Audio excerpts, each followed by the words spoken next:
Kalbayog nano na. Ako ngayon si Inday Budang, ang pinakamahusay nga bakla sa barangay Alibaba. Nya, purya gaba la. Ngayong adlaw nga ni ay Sabado, malamang kay Biyernes kahapon. Tagunano pa ginagawa mo yung mga taong nabulok. Akala ko nga ni ngayong adlaw ay mayroong akong tinatawag na restful day. Ay, hindi pala. Restless day pala ang tawag ngayong adlaw. Tinikangan ko nga ning adlaw na Sabado. O Sabado na adlaw ngayon sa pamamagitan ng paglinis. Oy, hindi.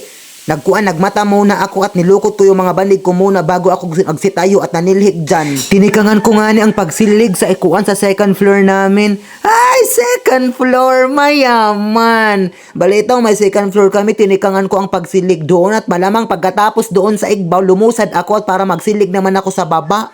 Tago saan pa? Sa labas. Napapausa nga na ako palagi kung bakit marami palaging sarilhigin.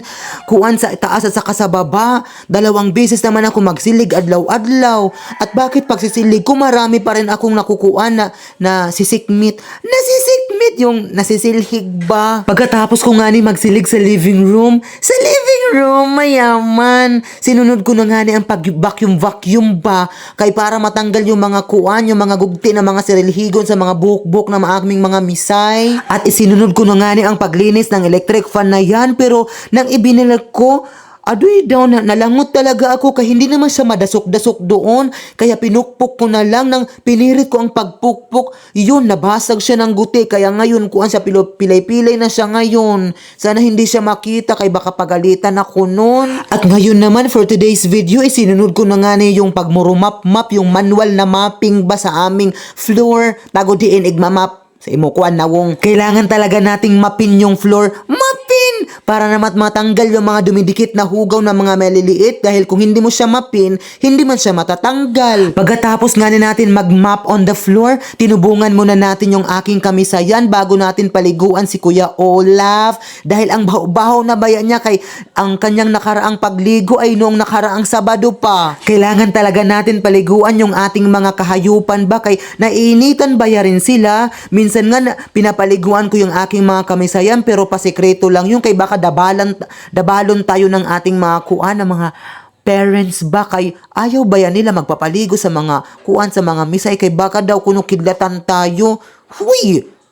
Ano ba itong mga paniniwala? At pagkatapos ko nga ni paliguan si Kuya Olaf ay kumain muna ako ng aking paniudto at pagkatapos nun nagsitulog ako nagkaroon ako ng nap time at nagsimata ako ng mga alas 2:17 ng hapon. At pagkatapos ko nga ni magmata ngayong hapon ay dumiretso na nga ako sa salog para laban yung mga kuan tahob ng sofa at yung aking mga hinubuan dahil ngayong araw kasi o kagabi kasi nirigla ako kaya naman maraming dugo yung kuan ng aking panty. Hoy! Wala akong regla. Nag-inamat-amat na naman ako sa inyo. Bago nga niya ako nagtikang sa aking paglalaban ng mga iyan ay kinain ko muna yung aking balon. Yung balon ko pala sa pagpunta sa salog ay kuan yung Yakult, yung isa kabugos at saka yung pinadisan ko ng super crunch na pula.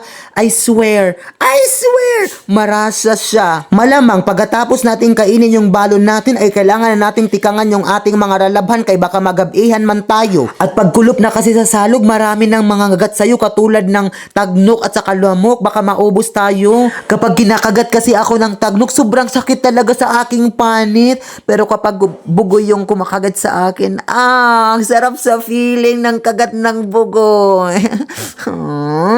At habang naglalaba nga ako ng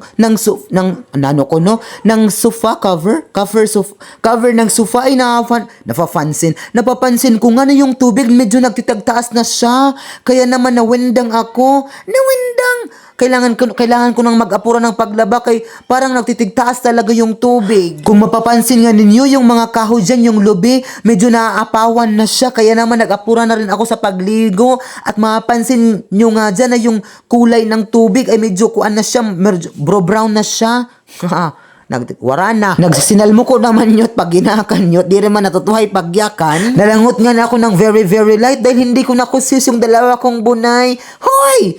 Nakuskus ko medyo konti lang dahil nga medyo kuwan tumataas na ngayong tubig. At malamang pagkatapos nating maligo, saan pa ba tayo magpunta? Malamang magsiuwi na tayo sa ating pamamahay. Naglingi pa nga na ako dyan, baka tumaas yung tubig at baka maanod ako sa maling tao. Ha, ka-Gigi. Yun lang ngayong araw. Salamat sa panunood.